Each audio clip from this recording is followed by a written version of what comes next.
my man. We are rolling. Eric, what musical instrument is found in the bathroom?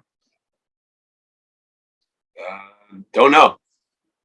A tuba toothpaste.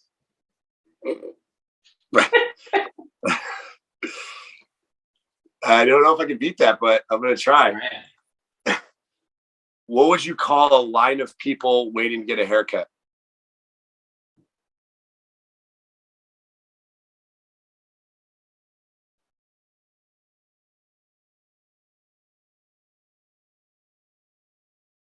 Line cutters?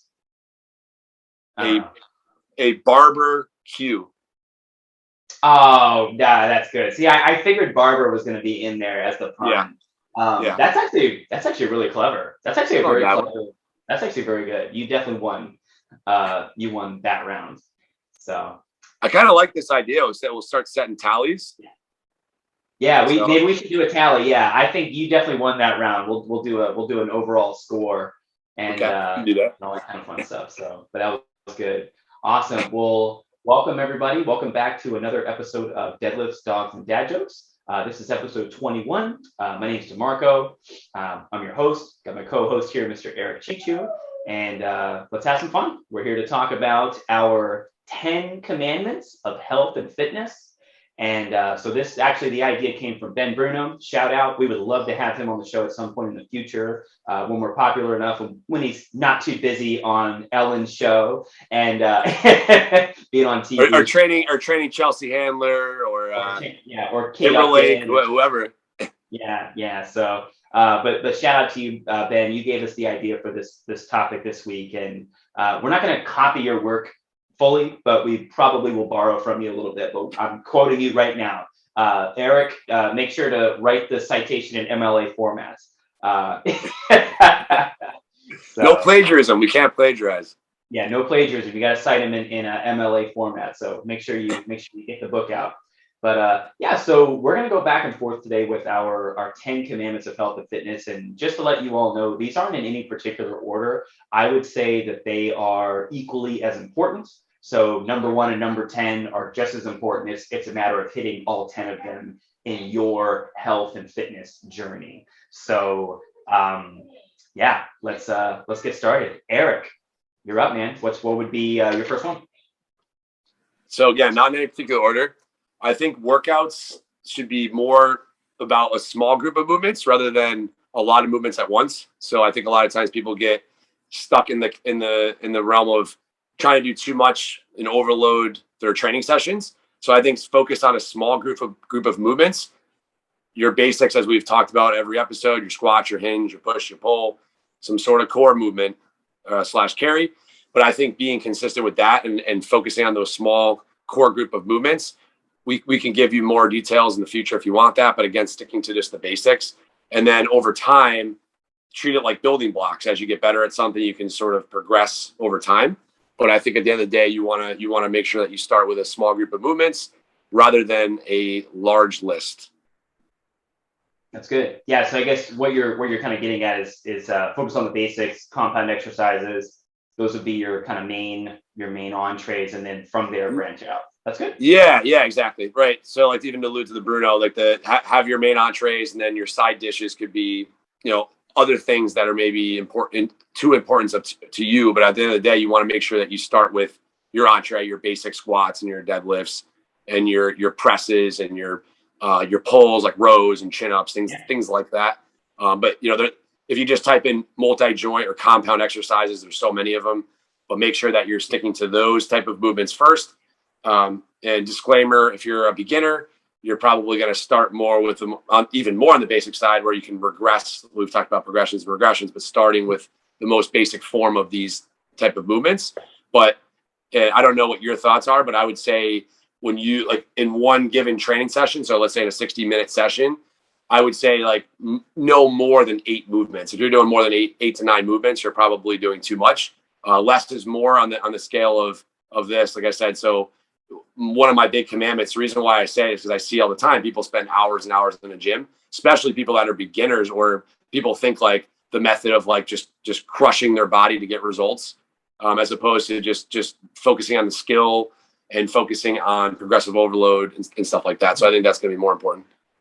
Yeah, no, I think that's a great opener, Eric, because I mean, I see it all the time, and I was in that boat as well, when I first started training, 16 or 17 years ago. And, I feel like we all went through the evolution of, reading a bodybuilding magazine or watching a video, on the internet and saying, oh, so-and-so does this workout, so I need to do it too.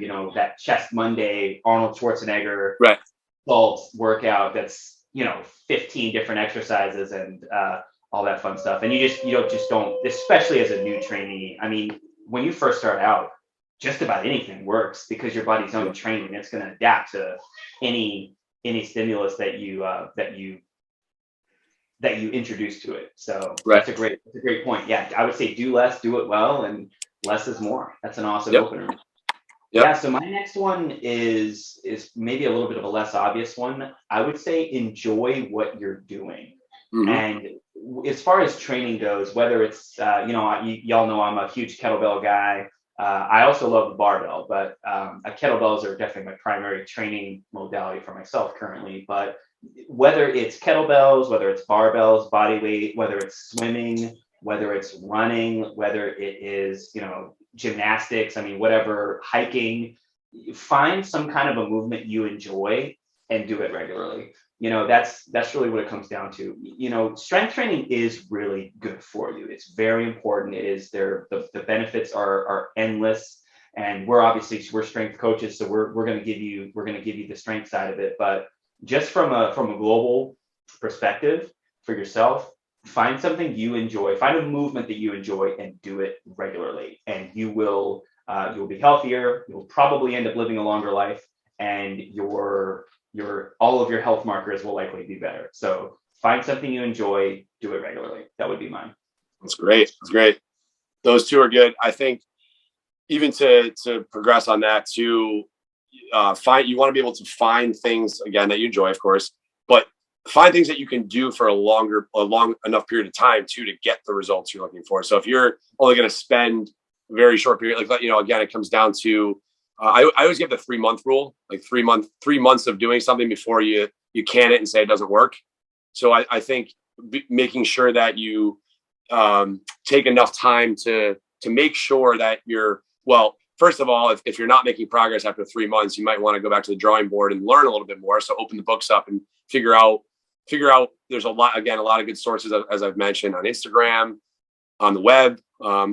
There's so much out there. So I think being able to learn and educate yourself, and again, that's where the coach comes in. So I think a good rule of thumb is to always educate and research for yourself. And like I said, being able to stick to something long enough to seek it out completely. You know what I mean? Don't just like can something after a couple of weeks or even a month. Give it a couple months, and you'll probably figure out if you're learning or continue to learn and research, whether it's through having a coach, whether it's through great resources online. But there's always some ways to sort of like troubleshoot what your goals are. And there's so many, I think finding a community, like-minded community is helpful for that. So I think to just kind of bring mine full circle, I think finding a community of like-minded individuals, and then seeking out those individuals if need be. And on top of that, like I had mentioned, seek something out long enough to make sure that, it's going to work for you. So I'm going to put you on the spot. A commandment. What would the commandment be for this? So I would say it'd be more just trusting the process. Okay, trust the process. Nice. Yeah, so trusting the process, and that would go with, we'll say, from a program standpoint. So trusting the program that you're doing, and seek it all the way through. Like I guess what I'm getting at is, if it's a 4 to 6 week program, make sure that you're following it for those 4 to 6 weeks. You're not program hopping and saying, "Oh, this isn't working," after a couple of weeks. But that eludes program. Say that again. So complete the program. Right, complete the program. But I know I rambled a little bit, but it's really coming down to research and learn and understand what a good program would look like, but then seek it all the way through before you say it's not working. Okay. Yeah, no, I think that's really good. Yeah, that's awesome. Yeah, so I'm just trying to write it down so I can have a commandment to. That's why, yeah, you're like, okay, you said all these things, but what do you want me to say? Yeah, I got it. Sorry, I got a little tangent there. No, it's all good, man. No, it's all good. I just want to make sure I got the Right. name of what you were saying. Yeah. All right, so that was good. That was yours. My next one would be do your damn mobility. Do it. Everybody, especially when you're young, early 20s and everything, you want to jump in the gym, you want to swing your arms a couple times and get into Terminator mode and go hard and all that fun stuff. But I can tell you as a 31, soon to be 32-year-old lifter, the mobility is very important, and it becomes more important as you get older. If I can jump right in and train hard without a good mobility, good warm up, movement prep, and all that fun stuff, but it is not a good idea. And I have definitely hurt myself. I've tweaked myself from being foolhardy in that regard. So I would say just think of the mobility as your maintenance, your general maintenance on your car. And it's just like the Tin Man with the oil lubricating up the joints. It is very important. A lot of people don't think it's that fun and exciting. I get that. Most people, unless you're a coach, you're going to post videos of your heavy lifts. You're not going to post a video of your mobility routine unless you're a coach and you're trying to educate your audience. But it's important. It's very important. I spend a good 20 to 25 minutes total on like full body mobility before I even train, and it makes a big difference. So do your damn mobility. And especially as you get older, geez, it gets harder as you get older.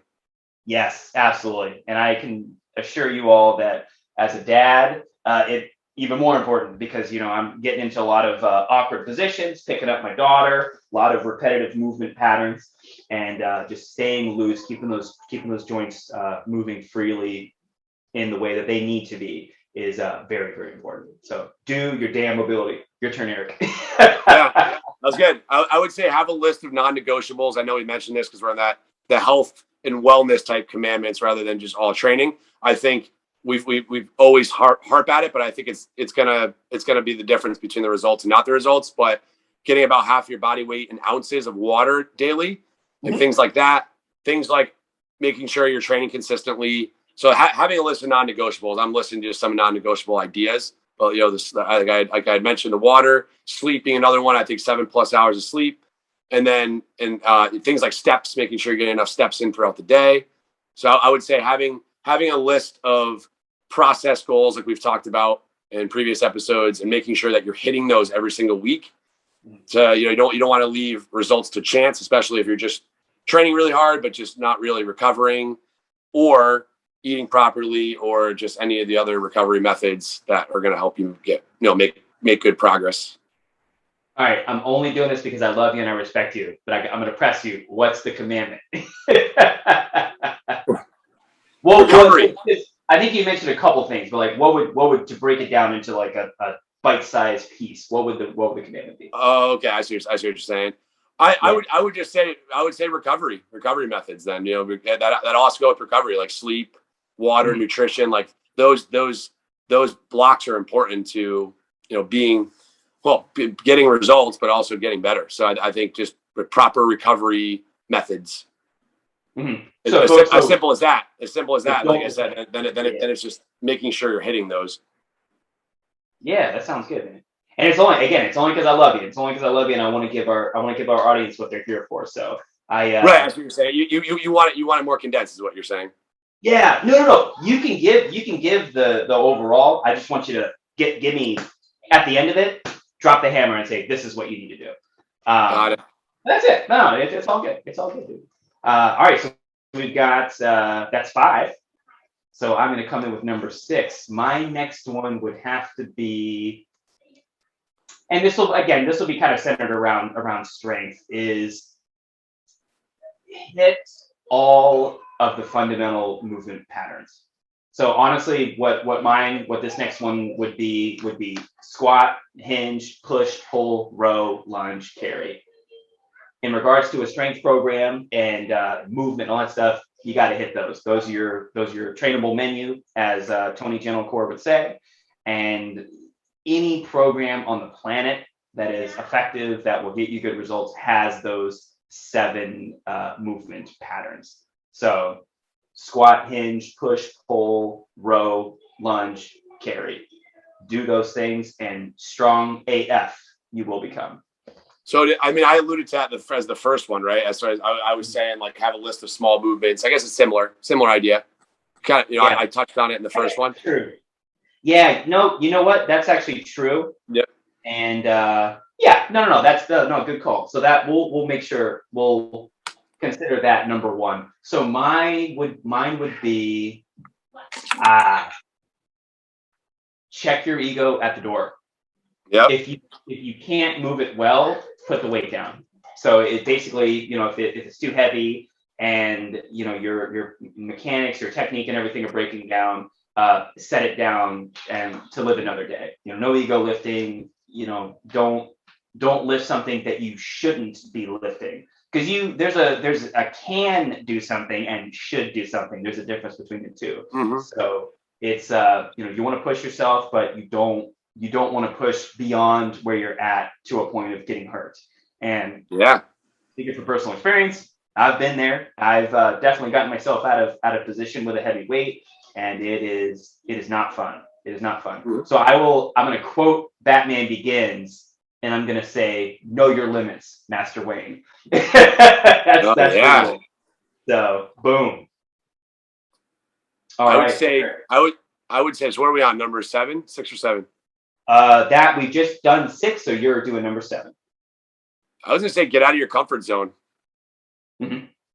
Get out of your comfort zone. So that could be, that's literally going to be the commandment. I think that finding things that you're maybe not as comfortable in, and hiring a coach, or finding someone that maybe a little bit better than you at training that, whatever that is, and get better at it. So I think that, we're not here alone. So it goes back to the community aspect. So I think get out of your comfort zone.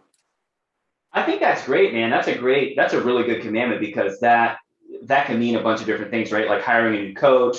That could be trying a new training modality. If you're heavy, like I'm a heavy kettlebell guy, and I also love the barbell. But if I were to, which I actually have done, my coach Sean has taught me a lot of bodyweight stuff that I didn't know, a lot of advanced bodyweight movements, and it has made me a stronger, better lifter in a lot of ways, and it's been good to learn. So I think that's awesome.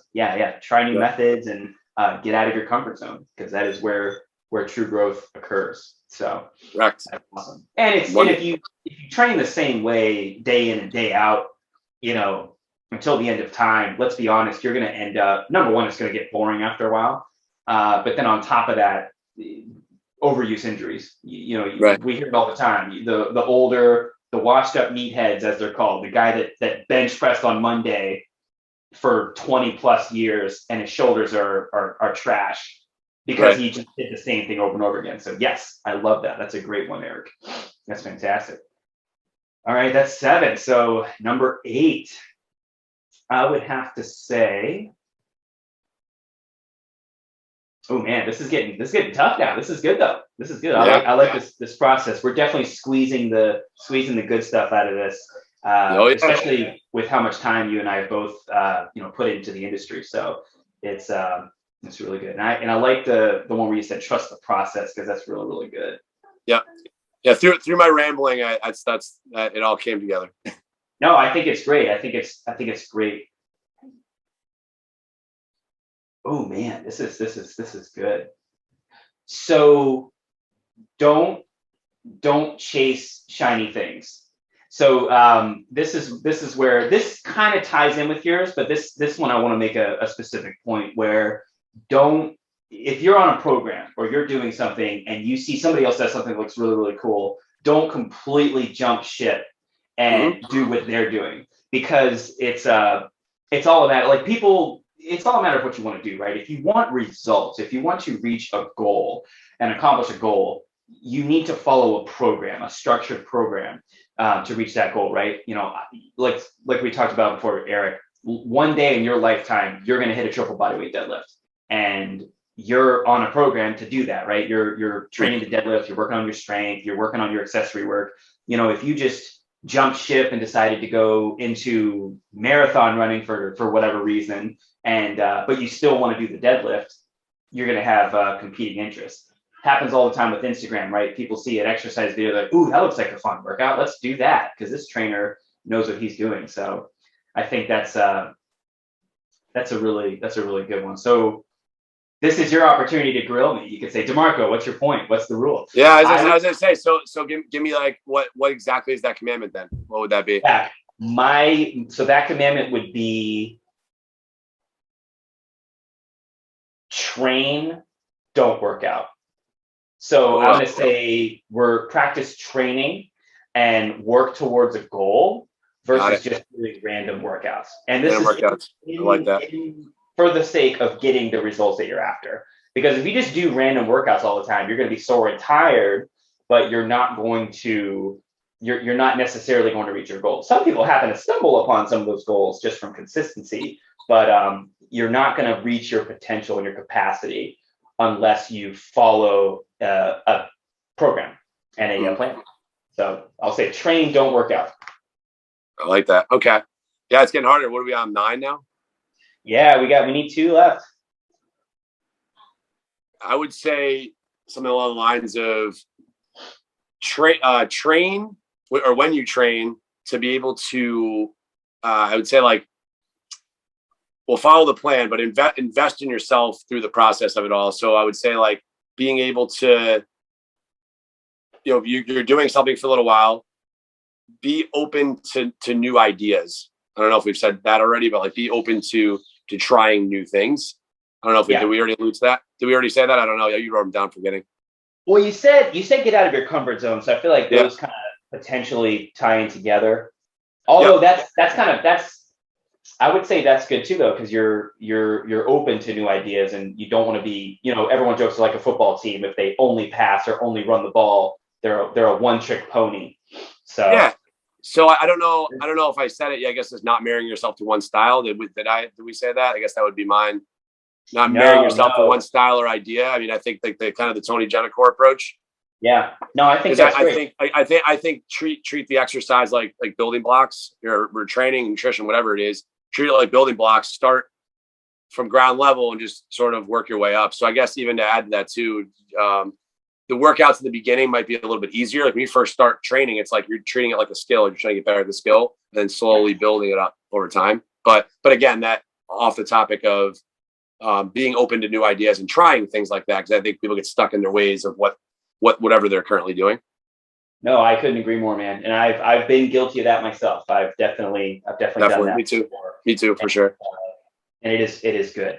I think that's true. So let's go from the top. Let's read these off and this is basically just me buying time to figure out what my last one's going to be. But first one was practicing the basics. Focusing on those 7 movement patterns. Those 7 fundamental movement patterns. Number 2 is movement should be fun. Find something you enjoy and do it regularly. That's just regardless of what you want to do. I don't care if it's walking dogs or deadlifting or rocking dad jokes. Do something regularly that you're going to enjoy. Complete the program / trust the process. Once you get started with something, see it through to the end, and then you can actually see if it got your results. If you start West Side for Skinny Bastards and do it for 2 weeks, and then decide to do Jim Wendler's 5-3-1 for 2 weeks, and then jump over to what is it, the HFT? What's that program that John Russin has, like one of John Russin's programs? FHP, I think it is. Functional hypertrophy training. Jump through these different programs. You're just going to be bouncing around, and it's just you're not going to reach where you want to be. Right. And you're just gonna don't chase novelty. That's what it was. Don't chase novelty. That's what I would have said on the last one. So do your damn mobility. Just do it. It's good for you. Don't neglect recovery. Know your limits. Try new methods. train, don't work out, and then don't marry yourself to one style. And Damn, those are pretty good. It's gonna be tough to add a 10th one in there.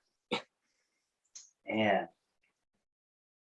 I'm thinking too. I'll try to help you a little bit. Actually, if you have an idea, feel free to jump in, man. I don't. This is in no way. This is a collaboration. Definitely not a competition. Totally. I'm just trying to think of what we've missed. Jeez, we were broad, but we wanted to be broader, which was good.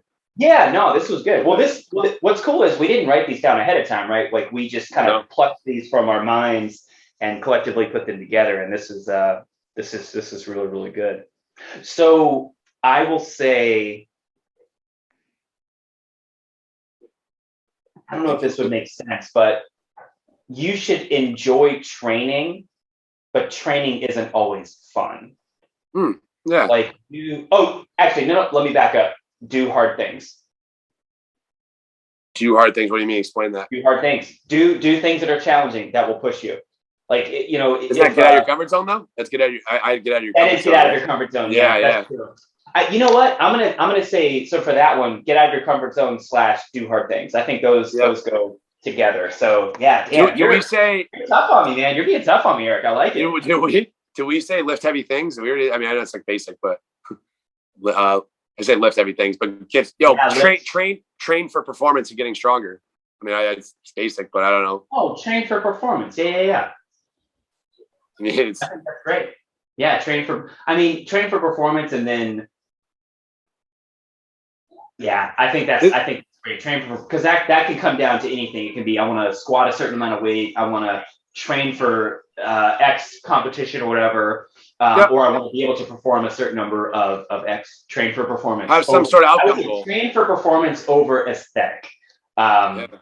So I think that's great for most people. Obviously, that being said, for most people. Right. Yeah, if you're into bodybuilding or like physique or bikini competitions or any of that kind of stuff, yes, that's definitely different. The aesthetic is the goal, and that's the main emphasis. So it's I think that's great. Train for performance. It's so funny because we say that every single week, and I didn't even think of it until you said it. Yeah, I was trying to be like too creative, and I was like, I thought we were thinking that, of course. Yeah, no, that's great. I think that's awesome. All right, well, Eric, those are pretty damn good commandments. So let's go into the next piece for this episode. And I'm gonna write these down below for everyone, by the way. Look down in the description so you can see them. And we'll put up an Instagram post, and I'll write up a blog post, and we'll have some fun with it, and give you our commandments in other formats. So Eric, your top 5 TV shows. Go. You want to go one at a time, or you want me to do all 5? Let's just give me yours, and I'll give you mine. Yeah. I'm gonna start with Fresh Prince of Bel-Air. Oh yeah. I'm a huge Will Smith fan. I think I still watch the old episodes to this day. I would say Sports Center, huge sports nerd. Always to this day watching Sports Center. I miss Stuart Scott. Stuart Scott was my guy, but rest in peace. But Sports Center's up there. I would say The Office would be another one. I binged The Office so much over quarantine. I usually stop. I tend to, once Michael Scott leaves The Office, around that time, sometimes I get drifted away. I actually have not seen the final season of The Office. Well, I think I watched like the last episode of it, like when Michael Scott comes back. But I haven't really. Once he leaves, I lost interest a little bit. Yeah. And then I would say for me, I love. Oh, geez, hold on a second. We had another call. Hold on a sec. Did you just lose me for a second? The audio kept going, but the video, it's not a big deal. Go ahead, man. And then I would say I love Nickelodeon shows. Growing up, I watched a ton of them. I would say Rugrats. Oh, dude, yes. Rugrats, I haven't watched in a long time, but it's a show it's a casual view, and I've watched probably every episode, and I know there's a ton of them. And then I would say, I'd probably say The Simpsons or Family Guy, one of those two. I was a big fan of both of those. Simpsons, I think, is still running. I haven't watched a lot of it lately, but that's always. But again, we're saying all-time shows, so these are shows over the years. But I would say that The Simpsons is older than I am. Oh, 100%. It's like 30 seasons in, right? Yeah, it's What I wild. got? Fresh Prince, Sports Center, Rugrats. What else did I miss here? The Office. Yep. And Simpsons or Family Guy. Which one makes the cut? we'll go Simpsons. Longevity, The Simpsons. Yeah, I would say way more iconic too, and they've been around for so much longer. And being on a Simpsons episode, especially back in the day, was a big deal. Like if your character was featured, especially if they used the same voice actor, it was really. Did I get 5 there? I was 5, right? Fresh Prince, 5. Yeah. Simpsons, Office, Sports Center, Rugrats. Yep. It's funny because you went adult and children's show, which I like because that gives us that opens it up for you to get into, kind of tap into your childhood. And disclaimer for me, like there's other shows out there that I really, really like, especially more nowadays. But if we're going all time, I'm thinking more back. I'm going back into the archives a little bit more. Gotcha, man. If we did more like in the last 10 years, those shows like Sports Center would still be there. Oh, yeah. But then some of the other shows may not, but a lot of those shows have lived up to their times. Like Simpsons is still going. 100%. Fresh Prince, they always have reruns. The Office, they always have reruns. So yep, those are my 5. That's awesome, man. Yeah, so this will be tough for me too. I would say these are top 5. Top 5 is definitely tough. So I would say I'm gonna start with a childhood show to kind of do what you did. I'm such a freaking nerd. I love that Batman the animated series from the early 90s. It was really good. Yep. Such a great cartoon. It was, what I love about it is it was just a fun, really cool cartoon. The lighting and the animation style was really neat. It was kind of that noir style of animation, and it was just super fun. The music's just amazing. They actually used the music. They used some of the music from the 1989 movie, from the Danny Elfman score, and they kind of remastered it and changed it a little bit, which was really cool. So it was your first one. The Batmobile is really so cute. Yeah, no, lay down. Man. That's your first one. What else? First one, so Office. Office is definitely in my top 5 as well. It's such a funny, relatable series. It's just, I binge watched it over quarantine. I had never seen a full episode, and Tommy and Sean basically they said they're going to do some things to me if I don't watch the show. I'm not going to repeat it out loud for our nice audience, but they were like very much emphatic, like you have to watch The Office. And I've never rewatched a TV series ever, but The Office is the one show that I'm considering rewatching. So I rewatch movies all the time, but I've never rewatched a series because it's a lot of time to commit. Yeah. The Office I would.